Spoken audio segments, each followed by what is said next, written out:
orthopedic surgeon. We have completed 5 years of trust and excellence at Onus Robotic hospitals. And as a part of growth and innovation and development, we are introducing robotics at Onus Robotic hospitals. And these robots are the world's first active robot system where these robots will be helping the surgeon very actively without any intervention.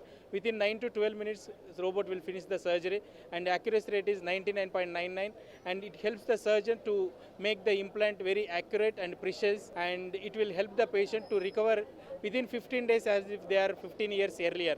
And it will be more useful to the patients as well as surgeons in bringing the life back to wellness, and patients will be dancing after knee replacement surgery within 15 days after surgery. Thank you so much for giving the opportunity. It is a robotic knee replacement surgery. We can do partial knee replacement surgery as well as full knee replacement surgery. In the future, we are going to do hip replacement surgery with this robot. It is a QVIS robot imported from South Korea, and very helpful to the surgeon as well as patient. Thank you, sir.